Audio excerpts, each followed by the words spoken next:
Halo rekan-rekan semua, kembali lagi bersama saya Emir Fosun Sudarso.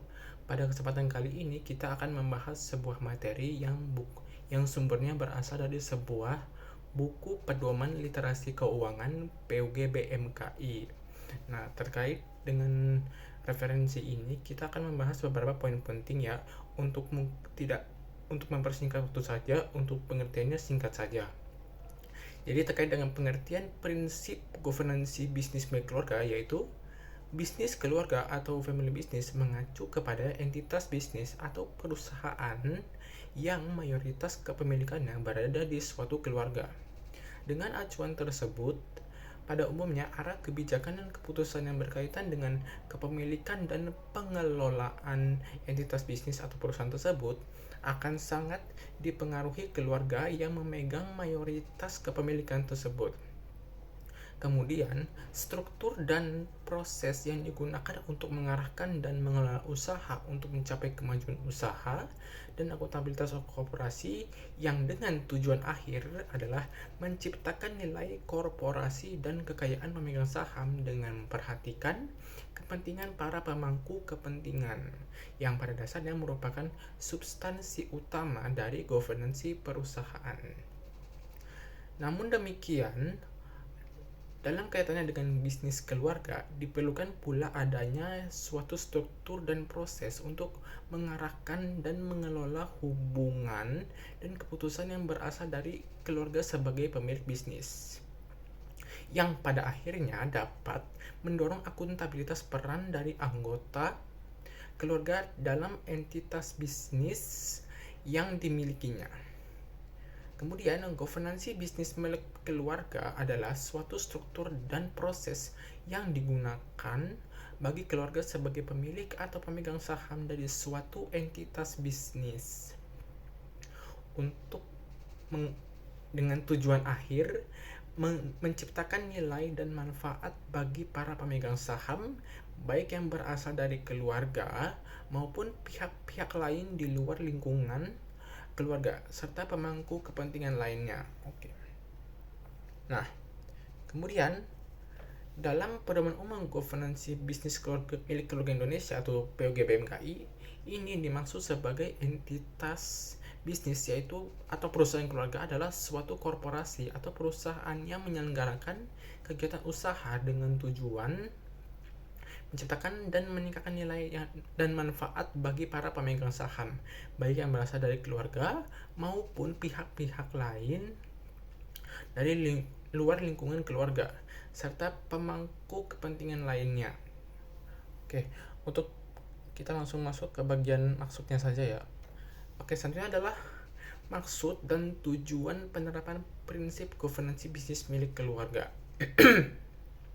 Jadi, prinsip rekomendasi dan panduan ini dimaksudkan untuk menetapkan praktek governance keluarga pemilik bisnis guna memenuhi harapan para pemangku kepentingan agar tercapai penciptaan nilai yang berkelanjutan dalam jangka panjang. Kemudian, prinsip PUG BMKI ini dapat dijadikan sebagai acuan bagi keluarga pemilik bisnis di Indonesia dalam menyusun pedoman governance keluarganya sebagai pemegang saham dalam suatu entitas bisnis.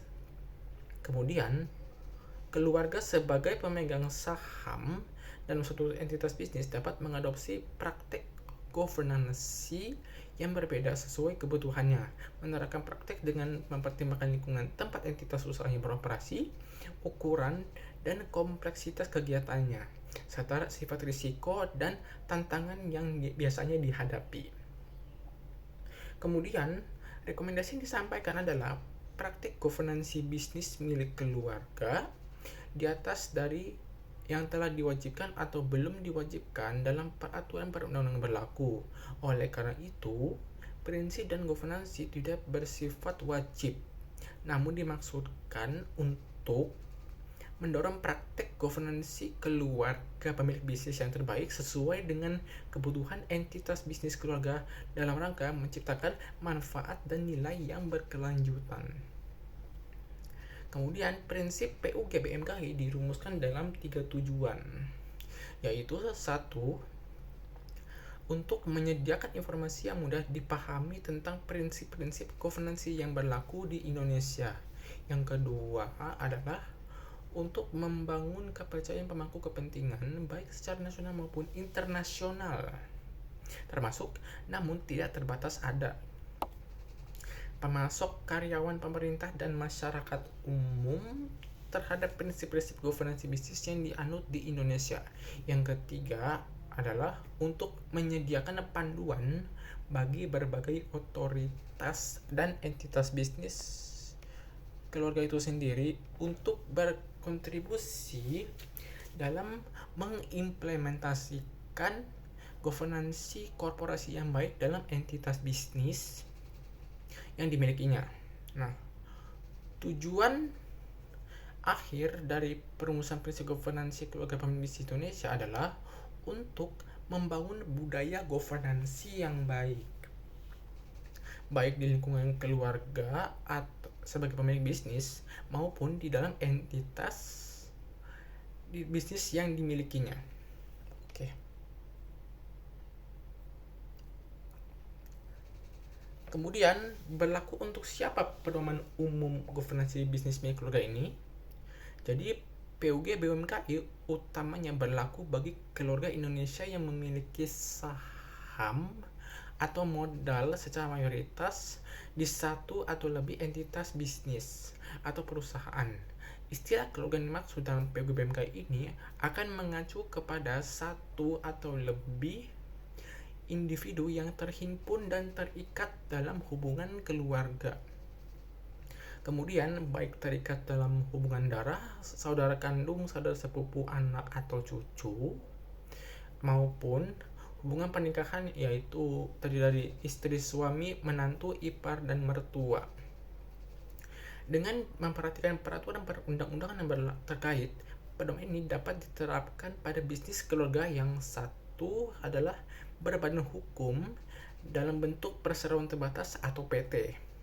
Yang kedua adalah berbadan hukum lain selain perseroan terbatas. Kemudian adalah pemuktakhiran pedoman umum governance bisnis milik keluarga. Jadi, Komite Nasional Kebijakan Governance berkewajiban dan berkomitmen untuk melakukan telaah ulang atas PUG BMKI setidaknya setiap 2 tahun berdasarkan perkembangan governance domestik dan internasional serta melakukan penyesuaian yang diperlukan. Mungkin kiranya itu saja materi pada kesempatan kali ini. Semoga bermanfaat. Wassalamualaikum warahmatullahi wabarakatuh. Sekian dari saya. Terima kasih.